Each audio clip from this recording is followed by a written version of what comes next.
I don't know what it is about today, man, but that song is just hitting on a different level. Well, is that just me, or what do you think? Are you feeling the energy today, or something in the air, I maybe? love it. I do think that we need to adjust two things. One is that instead of 60 seconds, it should be just half a minute. And the other one, it should have a sort of like QR code for the shipyard, such that if you're Mm, watching this and you're with your phone, you can just scan it and join the shipyard community while you wait and explore our ecosystem. We need to do better, by the way, showing our ecosystem. We're gonna talk about that later. mhm, But today I would call it a sort of emergency episode. It was not the thing that we had like planned in general. Talk about no, security. It is not something that we are experts in any level. However, there is right now a bunch of hacks. Let's just put it as simple as a bunch of hacks that are not minor and that people are not paying attention what it all means. So today we're going to discuss that. We're going to show you an app that we built so that you can utilize it to make your app more secure. We're probably going to give this away for free. It's going to be probably one of our last gifts to the open community, right? The rest is going to be mostly focused on the shipyard community. But yeah, it was a long answer. Sorry for that, Trav. How are you doing? oh, man, you can give long answers all day, every day, my friend. Yeah, no, it's the craziest thing about this last week, especially, is that, man, from doing research into like digging into these stories that, of course, we're going to present to you guys here in a few minutes. A lot of my AI fears are coming true, and that's terrifying. It's really, I'm laughing because I'm coping. It's copium at its finest here. What do you think? Yeah, no, I feel you. I'm a very rational person. I'm not particularly scared about like anything. I do understand that AI, if we don't get it right, it can pose a threat to humanity. And as such, I do expect that people that are, responsible of developing these systems, they are trying really their best. I don't think the incentives are built for us to be fully safe at all. The incentives are for making money as usual, Mhm. and that can be catastrophic. But right now, we do have something to address, which is like, okay, we're builders, we're content creators. How do we make the most out of this situation? Considering what we already have, which is we have very powerful LLMs at our disposal to try to defend ourselves. Because in the end, what we're going to be exploring today is what are the types of AI attacks? What is data telling us in relation to this? What is hype? What is sign? And we want to ensure that you guys that are, you know, following are protected in the same way that we protect ourselves, our apps, and our resources against any potential are, of course, multiplying during these past few days. Exactly. So one thing I want to highlight, and then we'll carry this conversation forward here, is you mentioned at the like as you first started answering my initial question on the stream that we're not experts in security. But one thing that I'd like our audience to know is when it comes to research and when it comes to deep dives and when it comes to learning, my man Quantic here, he is the master at that. PhD holder and just absolute wizard when it comes to diving deep and learning new skills here. So, in saying that, very, very excited to introduce to you guys this new security app that Quantic put together here. It is legit. So, before diving into these top stories here, Quantic, shall we deliver this newsletter update? I know we've had a couple of Yes, I DMs think here about the newsletter. yes, like people were asking about the newsletter. It seems that a lot of creators out there, they are thinking about how to do this in an effective and simple way. We have discussed about how to use agents and blah blah blah, and Mm, we have seen that you know what you can keep it simple and still make it work. So yeah. please let us know, Trav, where are you at? For context, for the people that are just watching today, like tuning in for the first time or whatever, We have a newsletter. It's called Growth Bites.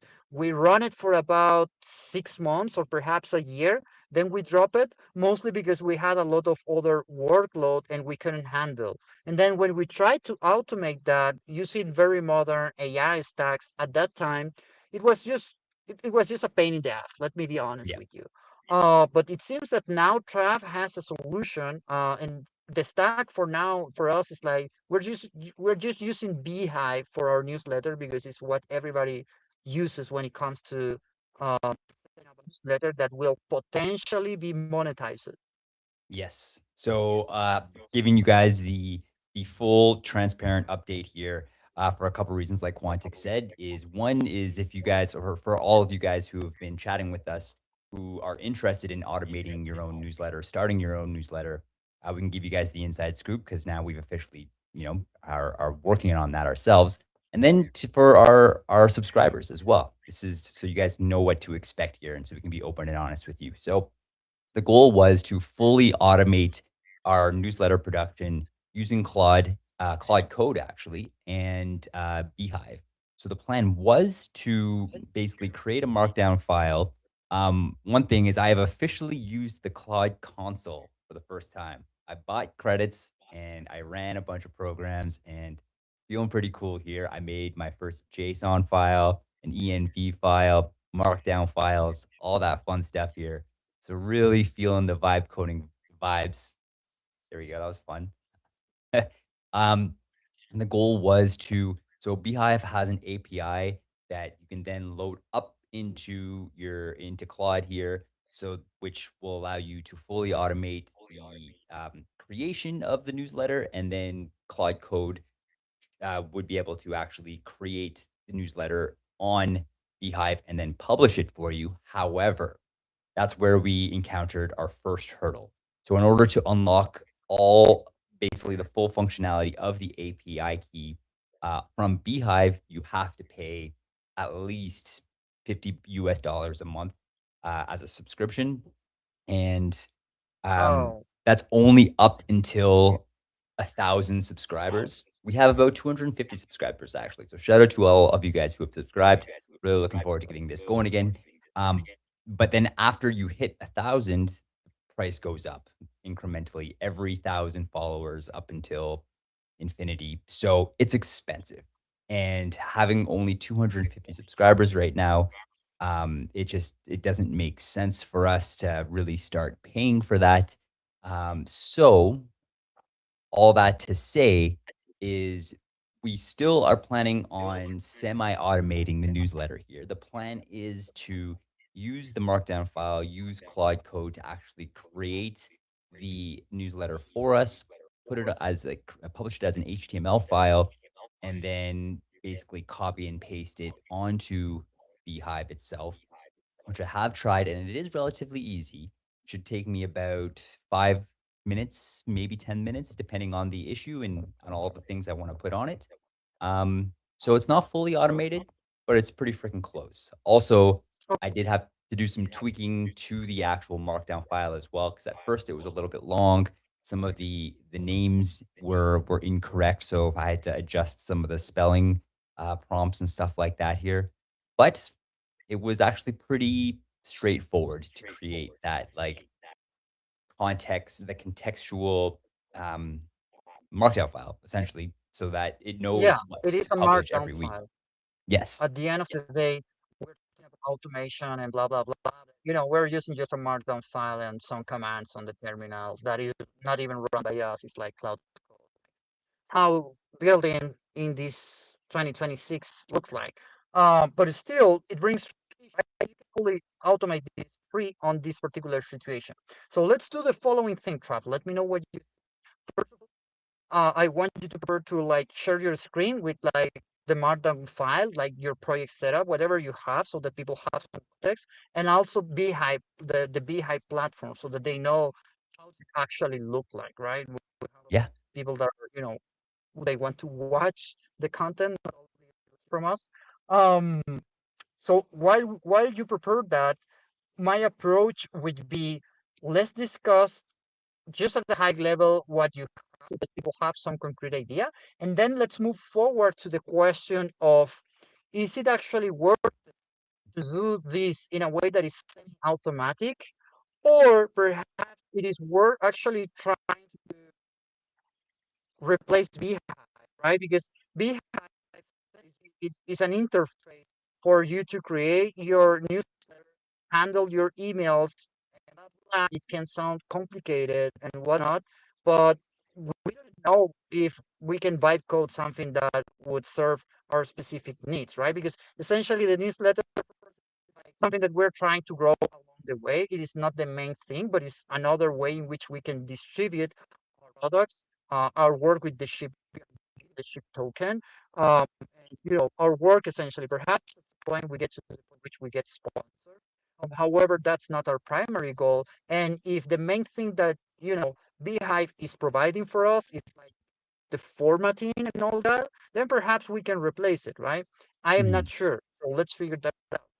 Yeah, definitely. So I'll share the pros and cons about Beehive. Actually, there's a couple of pros, a couple of variables that are kind of leaning me towards wanting to keep it here. And maybe I'll pull up the Mm. screen while we're talking about this here. So share my screen, Growth Bytes, Beehive. So here's kind of the dashboard for Beehive here.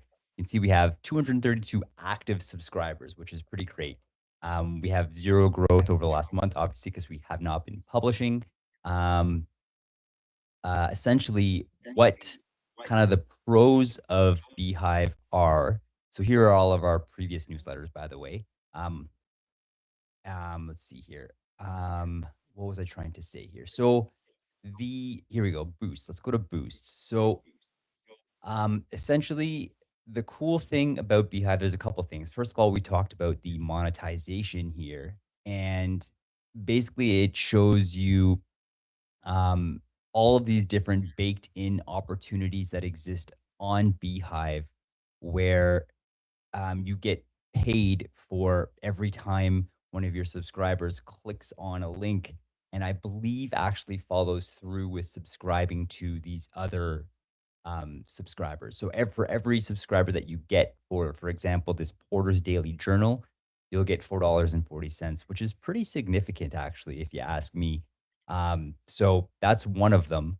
The other one Okay, is, let me just clarify that part. What does that mean? Like per subscribe, if you apply there, what does it happen? They give you a link, and if people click, then you get the money, or they have to purchase something, I believe or they just just have to subscribe. subscribe. Yeah, just to subscribe to these other Wow. newsletters here. So the idea is you want to find ones that would be relatable to your audience here, and then you apply to try and be able to push these other newsletters.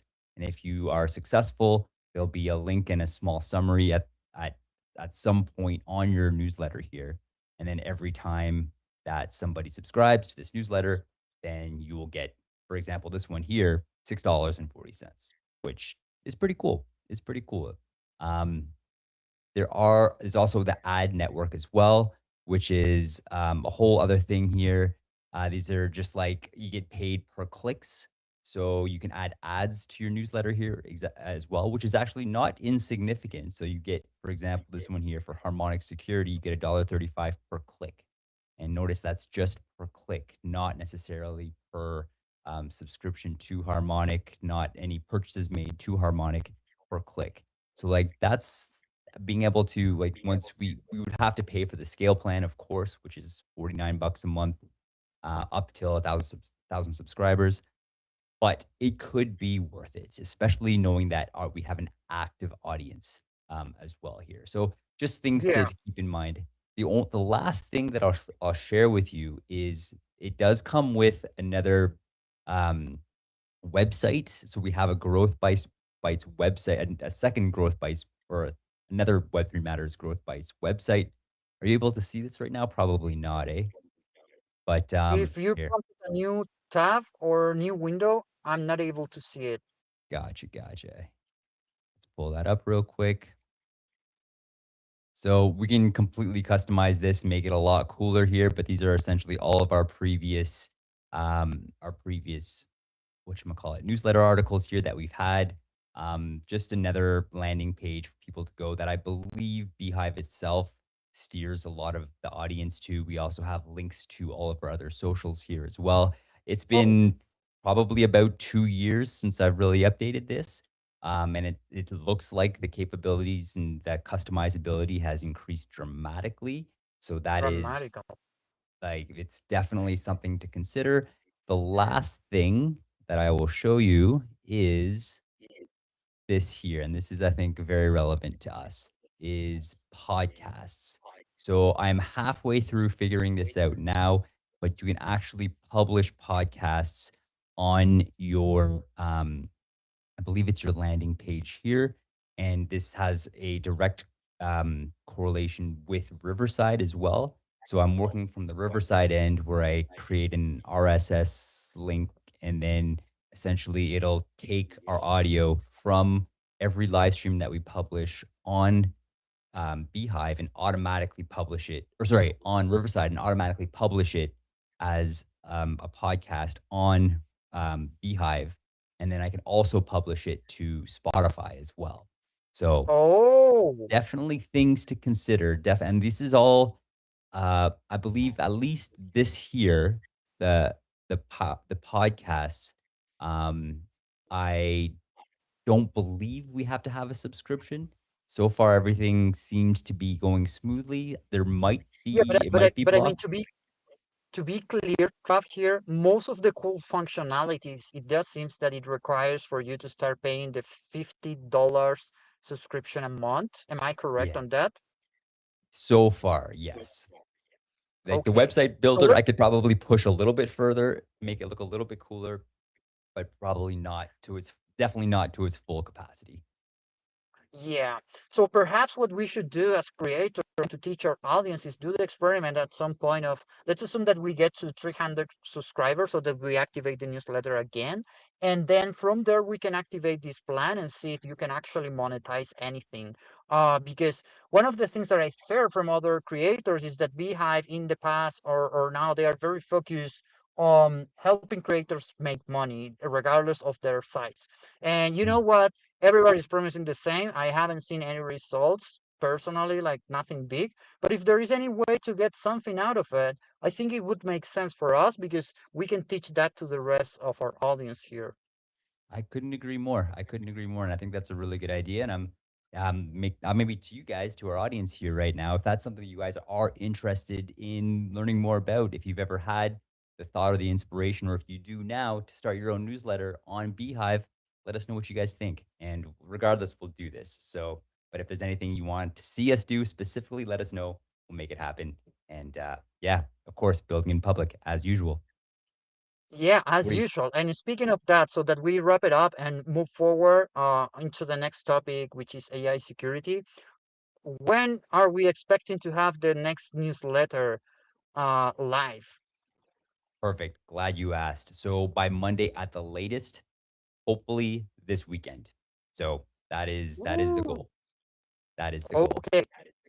Okay, so looking forward to this, Trav. If you can, or let's ask our intern as well, if you can post about it on the comment section somewhere or whatever, so that people are aware where to subscribe to Growth Bytes and that we're retaking this effort now with the help of AI. And it's essentially what we're going to be doing is taking the material that we are already producing during these live streams and bring it back in a way that is digestible for readers, but also with interesting news and tools that you can actually utilize. So it has a value added to it.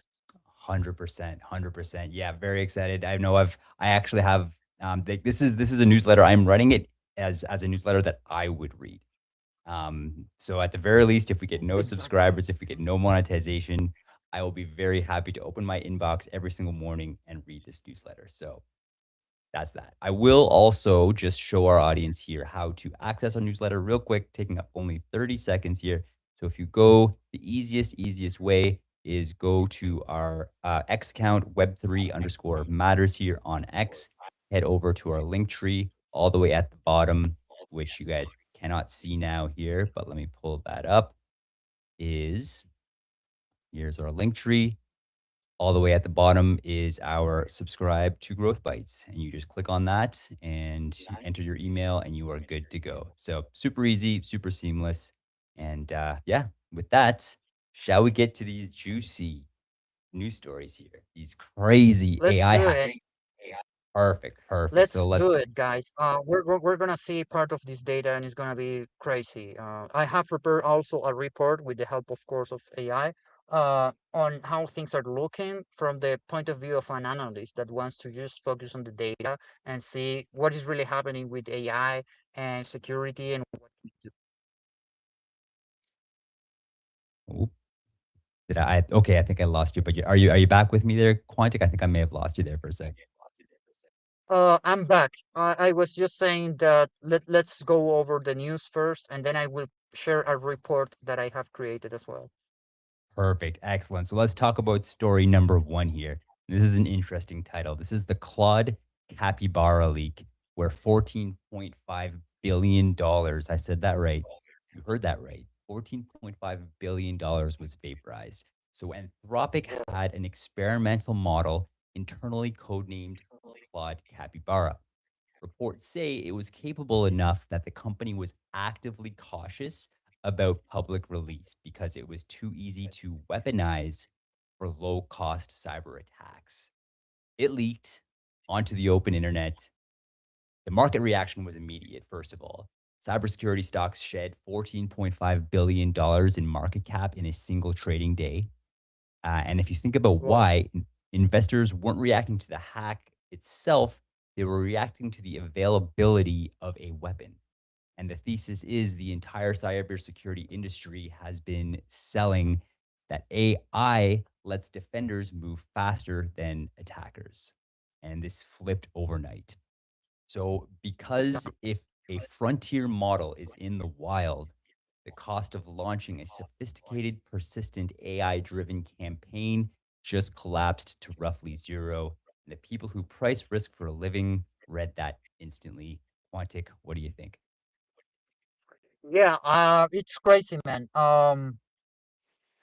I think that we are gonna have a massive issue in terms of security, probably at a national level, before we really wake up as a society, right? Because right now it's happening with a lot of these big companies, and it doesn't seem like anything is progressing other than, you know what, we're not even going to let you as users try some of these models because they are very powerful, but you already have enough evidence to see that that's not going to be the case. And honestly, you also have this model called Kimi, whatever, that is one of those models that you can run locally, is the most powerful one, Mhm. comparable to Opus or Sonnet or whatever. Wow. And we don't know who is using this for cyber threats, and what are the reports back from these latest models that anyone can run locally, right? We just don't know that, but we are seeing a bunch of more hacks happening. So you have to ask yourself, what is really happening here? Let's continue here with the news. Perhaps you want to share your screen as well so that people can read along the news headlines. I don't know if that would be helpful or not. Let's see here. I'll see if I could find. Actually, I don't have the headlines themselves pulled up, just kind of my research document here. But let's see. Ah, Let's see if we can find this. That's actually a really good idea. no, Here we but go. I mean, Pulling it up. Here we go. Here's our next one. Oh, here we go. I am failing hard. So here's the next one here. This is the Vercel. Where'd my computer go? Vercel Context AI supply chain hack. Are you able to see my screen here? yes. Perfect, perfect. So let's get into it. So, story number two, Vercel, the cloud platform hosting a meaningful chunk of the modern web, including Next.js apps, got breached. The entry point was a single employee installed a small AI productivity tool called Context AI and connected it to their corporate Google Workspace account via OAuth. So here's the chain. Back in February, that Context AI employee got infected with Luma Stealer, apparently from downloading Roblox auto farm scripts on their work device. Yeah, really.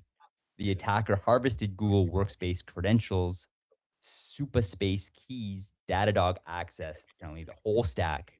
They used the OAuth token to pivot into Vercel's Google Workspace and then into Vercel's internal environment, where they enumerated and decrypted environment variables and walked out with customer credentials. So Shiny Hunters listed the data for $2 million on a cybercrime forum.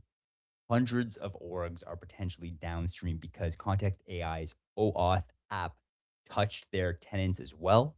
And so the lesson here is brutal and simple. Every AI tool you OAuth into your stack inherits the permissions of the human who clicked allow. One careless integration in your supply chain is your supply chain compromise. What do you think about that? I got shivers down my spine. Yeah, I think this is terrible because OAuth type of integrations is the most, is the main thing that everybody's gonna do, and it makes sense to do it, and it's widely spread. So you're telling me that basic operations that developer have to perform, they now have to be aware that there are dependencies external to them that can get their users and themselves into hacks essentially and leaks, right? So this is a wake up call for the entire software industry, that you should really take into account all external dependencies downstream and all potential things that are actually involved in things that are, let's say, external or not directly tied it to your app itself, right? Of course, when you do this OAuth thing, you're connecting with other credentials, so there is an external dependency. But it's just terrible. I don't have anything else to say. Yeah, no, it's straight up here. So before I jump into number three here, guys, I just want to say every AI tool you OAuth into your stack, it inherits the permissions of whoever clicked allow. I just want to emphasize that. And that's your supply chain now. So just be very, very careful out there. And we're going to get into, of course, our security recommendations after these stories here. Before I jump into story number three, I will send a call to action to our audience right now. We have almost 50 people watching us. So thank you guys for being here. Thank you for being a part of this conversation. We want to get these messages to as many people as possible. So if you can take a moment and engage with this live stream, that would be awesome. This is a really important topic. And we want to help as many people as we possibly can because things are getting real. So, story number three, Quantic, you ready? Ready? Let's do it. All right. So let me pull up my screen here. This one has to do with Meta. So Meta is making the news again. Fun times. So Meta's AI agent leaked its own company's data. So story number three. There's no external attacker, no phishing email, no malware, an internal AI agent at Meta running in their production environment, orchestrating internal workflows, hallucinated the wrong permission scopes when it was responding to an employee query. It surfaced sensitive internal data to employees who were not supposed to see it. The exposure window is about 40 minutes before internal monitoring triggered a review and the agent was suspended. So, this is a brand new category of breach. I will start by saying that. The failure wasn't compromise, it was confidence. So, the agent had been granted a wide permission scope to do its job. And when it got the reasoning wrong, that wide permission scope turned a model error into a data exposure event. So, lastly, here, industry data backs this up. So IBM's reporting that 88% of organizations had confirmed or suspected AI agent security incident in the last year, 88%. But here's the kicker. Only 14% of agent deployments actually went through any kind of security approval process. So this most companies are deploying agents with full human level access and zero oversight. And the math is going to keep getting worse. Quantic, Are you as perturbed as I am? Yeah, I think this is great in the sense that this is the point that I wanted to make, which is try and do it yourself for your own organization. Try and deploy an agentic, useful agentic framework or flow that is completely safe and with all the guardrails. It's next to impossible. It is very, very hard right now. Uh, you have to be very technical and you have to know what are the things that you should anticipate from the point of view of a security threat before anything happens. And that's, only people that have this specialized knowledge are going to be capable of doing, if anything. And we also have a lot of people that are specialists on this, which, they just cannot anticipate everything, right? And with AI getting better, and social engineering getting more sophisticated, there is just a point in which there is nothing you can do about, right? Yeah. So, okay, the good news from our end is that we have at least one simple tool that we can share with you so that you apply this to your own project so that at least you have some basic security checks, such as the ones that we are sharing here during this news review. And are going to be able to do this for free, provided that you can share your GitHub repo. This is something that we're going to be discussing within the next couple of minutes.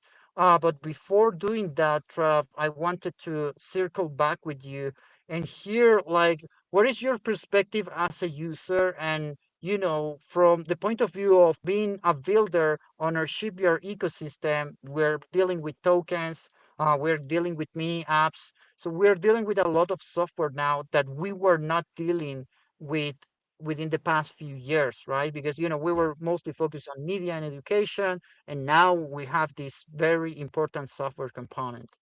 100%. I'm feeling two things. One, very ignorant. I realize I have never. Well, that's not entirely true. I realize I have not been taking security into consideration anywhere near as much as I need to, especially considering we are planning on scaling, and I absolutely want to respect and protect any sensitive data that we have in terms of our own personal data, in terms of our community's data. That has to take priority, and we have to make sure that it's absolutely bulletproof. And reading about all the things that can go wrong now is very sobering. It's very, very sobering. And we absolutely need to, prioritize this. And that leads me to my second feeling that I'm having right now is gratitude. The fact that, we are talking about this right now before we get to the point where we potentially can have these breaches of security.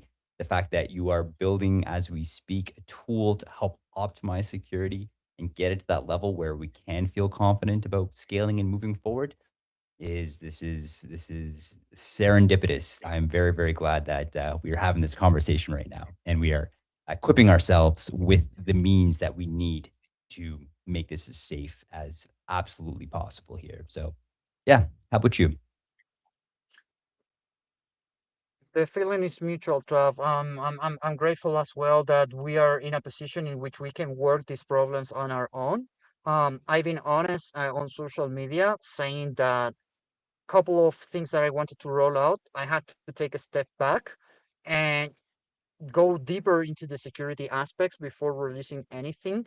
And today, and this is the important part for you, I want to share a tool that anyone can use to do a basic security checkup that actually takes into account all of these little subtleties that we mentioned, right? In terms of like Mhm. all the things that can go wrong. That's the main thing, right? This is not about only the security of the code itself, but also like the logic, the architecture of your system, and other potential threats. And so let's perhaps dive into that. You would be fine if I just go ahead and share my screen. Yeah, for sure. For sure. We do have two more stories, but yeah, I propose let's hold on to those because these ones are pretty wild. One of them has to do with crypto, one of them has to do with like international compromise. So, if we have enough time near the end of this conversation, I propose we can end off our conversation with well, maybe not end off because we want to end it off on a positive note here, but we can get back to that if we have the time afterwards. But yes, let's definitely let's not keep our audience waiting any longer. let's get to the meat and potatoes of this conversation, which is how you guys can protect yourselves in a world where AI hacks are getting out of control here. So take it away there, Kwanzi. Right. So what you're seeing on the screen right now is a tool that we have created for ourselves that we're using internally to ensure that any code that we are shipping to production and that users will interact in any way, even if it doesn't handle any money, is as safe as possible, considering a very wide variety of potential attacks that are coming during these last few days. So we actually took how we created this app is like we created through a very large prompt essentially, which is we started by asking what are the most common security threats that are often overlooked in software development. Okay, it gave us a list. Now I asked expand this to make it very exhaustive and cover all potential cases that you might find if you're a Vive coder, and it added another set of things to the list. And then I continually ask about considering other potential risk vectors, such as the architecture of the system, connection with external tools, and so on and so forth. And by the end, I did have a very long list of potential things that can go wrong. And I said, hey, you know what? I'm going to be sharing with you the GitHub repos that I will be utilizing before shipping anything to production so that you can do a quick security check for me. Of course, at this stage, this is created for public repositories. This is not a production ready solution because it needs to be able to do this with private uh, repos as well, right? Mhm. Because Trav, I'm creating my own apps. Some of them are open source, but most of them are for me to handle, right? I don't want to share that information with the rest of the world. Does that make sense to you? That does make sense. That does make sense. So before making this like publicly available, you want to make sure that it can also audit essentially the private GitHub repos. Am I understanding that right? Is that does that about summarize that? I mean, yeah, that's correct. And also because if I want to ask people to, use this tool for their private repos, I will need to ask for their credentials in the software, Mm, not for myself, of course. yes. But you know what happened with asking from external parties this, this OAuth thing that you mentioned. This can be an issue, another security issue, right? And we Yes. don't want to introduce anything yet, so we're gonna probably do a soft release, free and open for everyone in the community to utilize this, but it's only going to be meaningful for public repos, right? If you want to Mm, do it with a private repo that you are working on as a Vive coder, probably we will have a premium version that is going to be a little bit more sophisticated. okay. Okay. So what do you think it's gonna take to be able to get to that point where it can safely you can safely ask users to provide their credentials for GitHub and rest keep them assured that it will be safe and there won't be any compromise. So the answer is I don't know because I Mhm, haven't studied what are the things left. I focus fully on this open source completion project so mhm. that we can, say that we have this ready and that people can use it. So probably by next week, people will be able to interact with this app. It's going to be powered by Ship as always. And to answer your question, I think I'm gonna let AI to figure this out for me, and then I'm gonna have to ask a security expert to analyze my Yes. code base before publishing anything to production, right? So I'm Brilliant. still gonna be relying on people that have this extra knowledge that is so valuable in terms of Mhm. security. Perfect. No, that was going to be my next question. Actually, is we want to learn from Anthropic's mistakes, and considering last I heard, anyways, they had their team of developers were all vibe coders. So it's I for sure, especially when it comes to something like this, where we are going to basically be taking sensitive login credentials from users for this. You really want to make sure that the due diligence is taken care of and that we have that those expert perspectives people who actually know how to code, are familiar, and are experts in security, verifying that everything is locked down essentially here. So very glad that you mentioned that, and I had never had any doubt that you would have gone to that level of diligence to make this happen here. So what are we looking at now?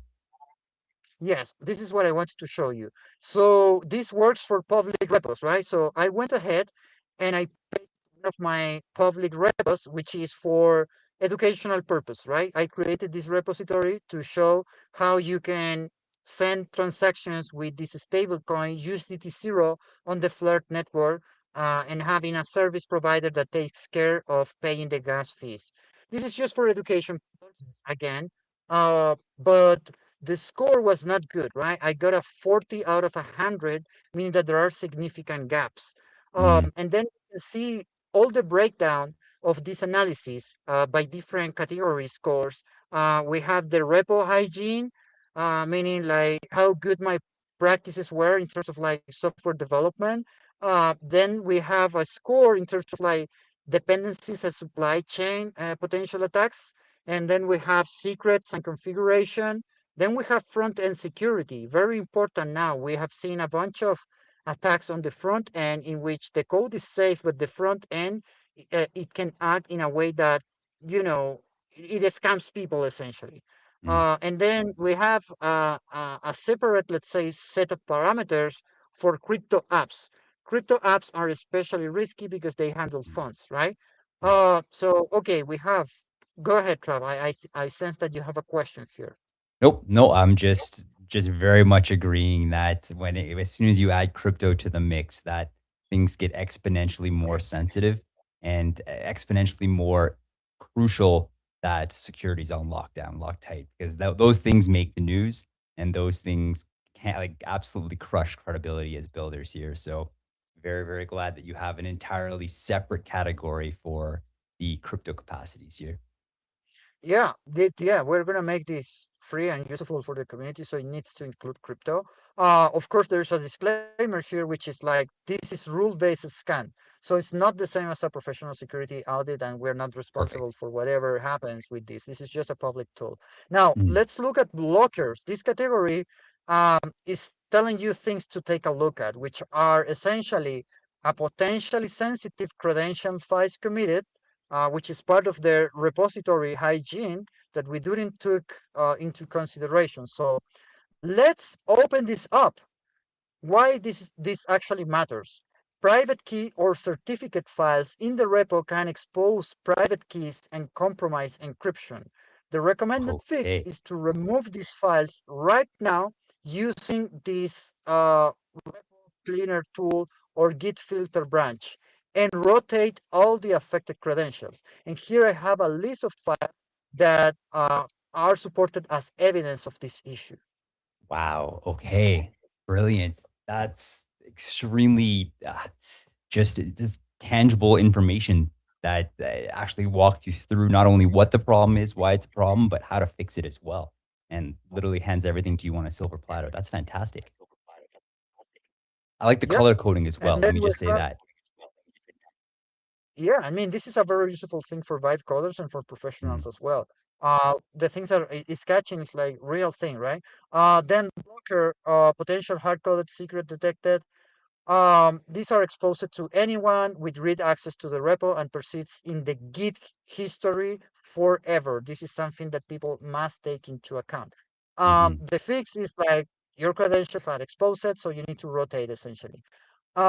What are these secrets? I don't know if probably there was something related to a crypto key, but it's Mm. irrelevant because it is like a demo thing. So it was like only with a wallet that is used for development purposes with test tokens and no real funds. Wow. Okay, real quick, just a quick sidebar thought. I feel like we can make a pretty good article about this and title it "We Exposed Our Private Keys" on GitHub. Here's what Yeah, we did about it. That's just gonna add a little marker clip on this part of the live stream. That's important. All right, yeah. carry on. And the cool thing about this tool is that it's actually telling you how to fix it.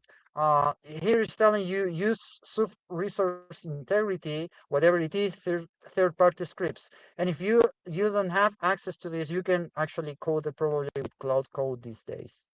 Brilliant. No, that's awesome. Here's my question for you actually. Is there any way that this can generate some sort of prompt that you can then feed to Claude Code or whichever tool you're using, and then it could automatically do this for you? Yeah, actually, one feature that we could add to this project, which by the way is running locally, here I have the code, right? The only Mhm. thing that I did after creating the app is to ask Cloud Code to check it out if it's ready to go live and if all the security is there and blah, blah, blah, and how to run Mhm. it. Like I'm not doing anything here. Um, the thing that we can do, Trav, is to actually add a feature to have this prompt with the suggested fix, such that you can parse that to your uh, LLM, your favorite LLM, and use it to actually fix all the issues automatically. Brilliant. Yeah, I mean, especially for someone like myself who doesn't have a whole lot of experience, has some experience now, not a whole lot of experience. Something like that would be incredibly helpful. Even if it means just having Claude just walk me through what I have to do. If there's any manual steps that I have to take, that would be very, very helpful. Yeah, absolutely. I fully agree with you. Anyway, so, okay, you can do a new scan with this app. Like there is no restriction as to how many you can do for free. Mhm.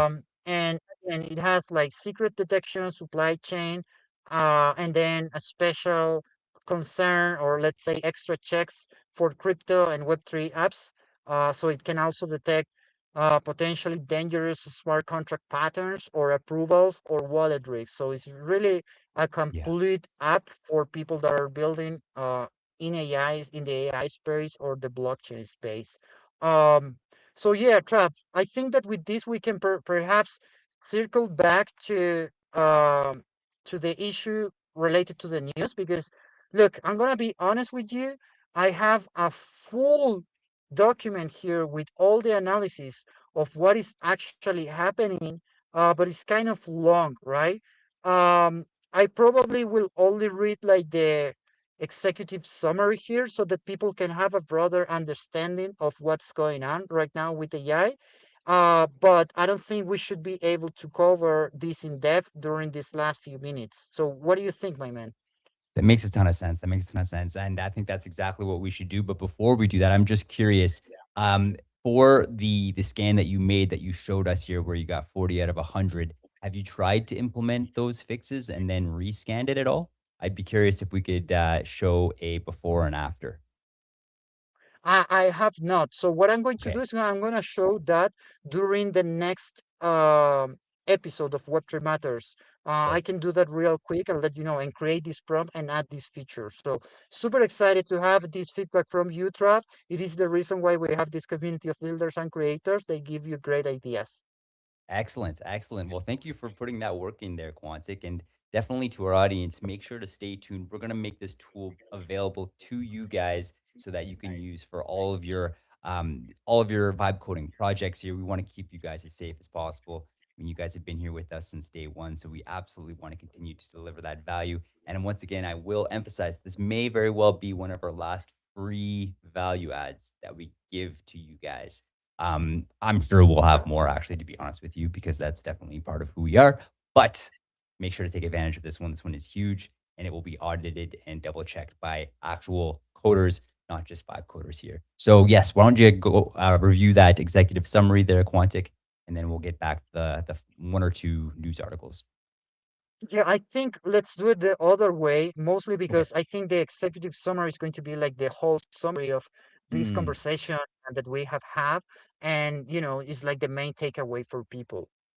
perfect. Awesome. So let's dive into the next one here. This one's actually this next article here. It's very scary here. It brings it to a whole other level. So story number 4: Cyberstrike AI, 600 firewalls in 55 countries. So this one is the clearest signal of where we actually are.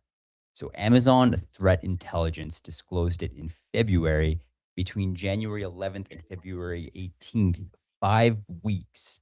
A single Russian speaking threat actor compromised over 600 Fortinet FortiGate firewalls across more than 55 countries. Amazon's CISO described the operator as low to medium baseline technical capability, so likely a vibe coder, significantly augmented by AI. Translation here, not a sophisticated hacker, just someone with an AI agent. So let's carry on. Yes. The tool is called CyberStrike AI, open source on GitHub, built in Go by a Chinese developer with reported ties to a state affiliated cybersecurity firm. It integrates over 100 offensive security tools into a single orchestration layer, and it pipes the reasoning through Anthropic's Claude and DeepSeek. So Claude handled vulnerability assessment and active execution on victim systems. DeepSeek did attack planning.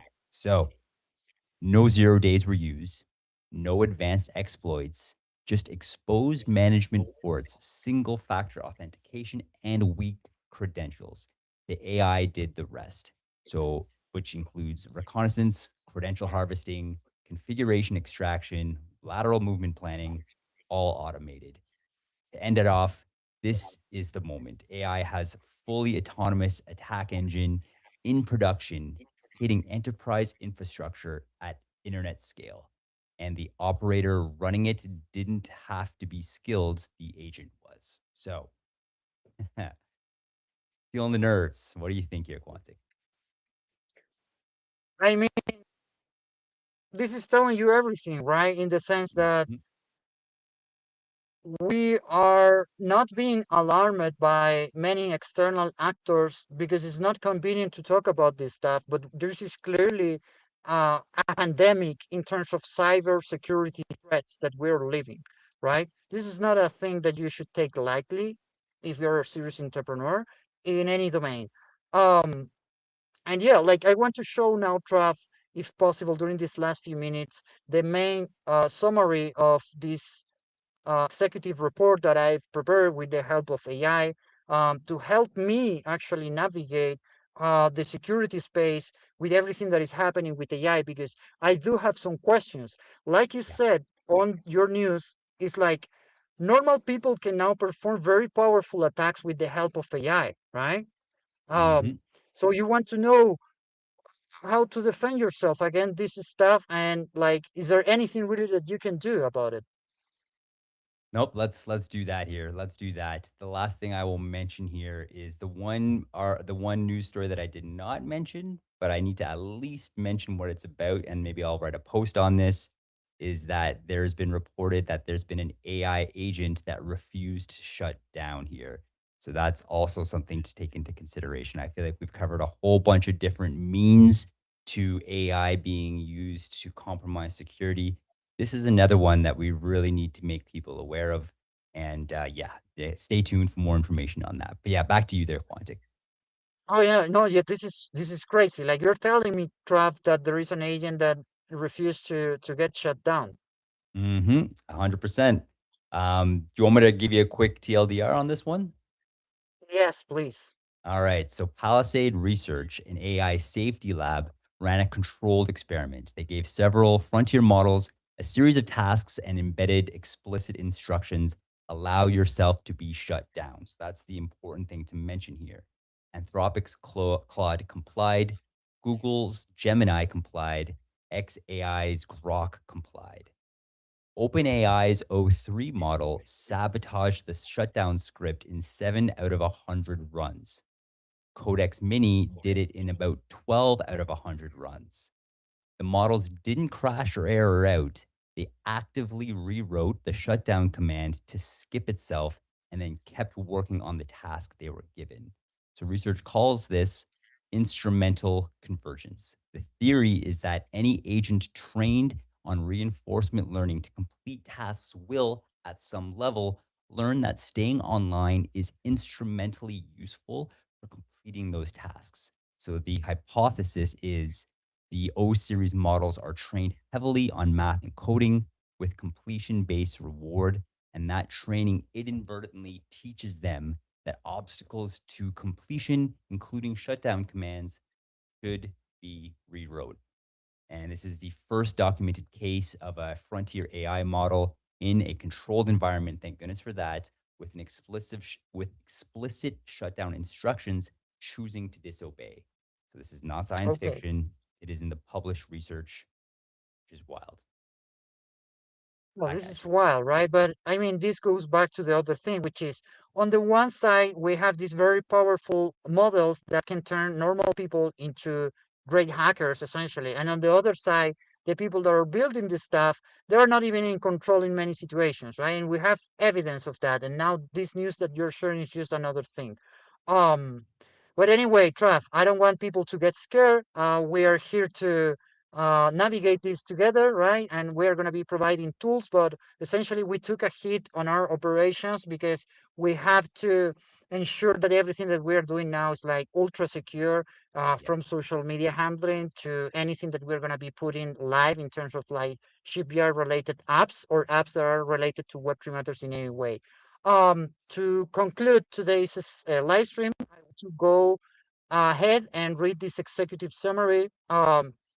Which essentially states that cyber incidents from 2024 to early 2026 show a clear pattern, which is the highest impact breaches are often not exotic technical exploits, meaning that it's not like because you have AI now you have very sophisticated hacks. Um, they are failures in identity, supplier access, signing workflows, cloud credentials, um, MFA coverage, and privilege operations. And of course, the speed to respond to this incident. So these are things that do not look in the past very scary, but now because of AI, each of these weak spots is like much more dangerous, right? Yeah. So conclude from all of these, and actually the headlines that you just share prove that the attack surface has moved from they hack the code to can they manipulate the people, the credentials, workflows, your interfaces, even vendors and signing systems around the code. So this is what I meant when I said to people, you know what, we're going to take a step back. We're going to take our time to roll out any products, any public release as well. And we're going to analyze how to prepare ourselves because we are clearly are in a situation that is a pandemic in terms of systemic AI security threats in all of these attack vectors that I just mentioned here. Yeah, so like Trev, I think that with this we can share our final thoughts on this, and probably for having access to this executive summary, since you're going to be launching the newsletter this weekend or during Monday, we can perhaps give this as a free thing for our subscribers. What do you think? I think it's a phenomenal idea. Let's definitely do that. And I'm going to take note right now as well to maybe just summarize all of the different ways that AI has been used to compromise security.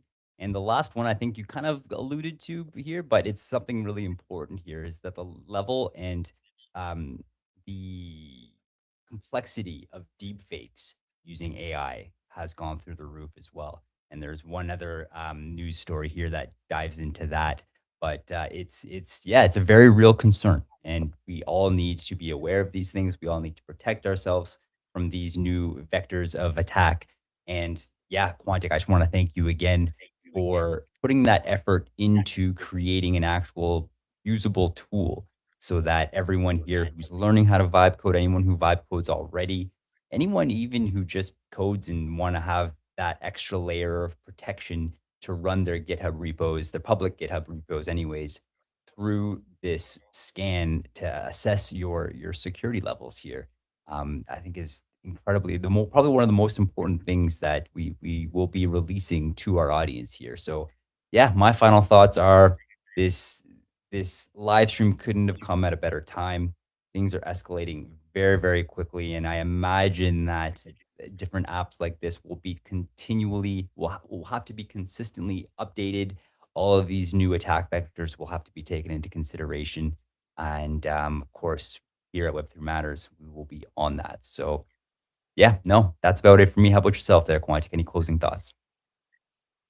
Only closing thoughts are you need to take this serious and you need to take action and you need to work with the people that are actually taking action because this is not going to get better. It's going to get worse.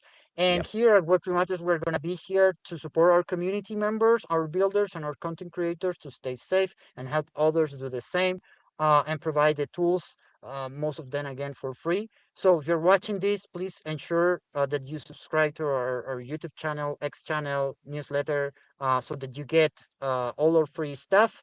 If you want to participate on the Shipyard ecosystem, make sure to actually tune into the pump page and just get a hold of the token. Let us know if you want to see something new, and we will build it. We have some news on that as well, by the way, but we're gonna leave that for the next week. It's going to be exciting. I'm cooking something for the Shipyard community. But anyway, Trap, for me, I have to go now. But it's been a pleasure having this space to really, get the information out without noise. I love it. And I couldn't agree more. Sentiment is shared.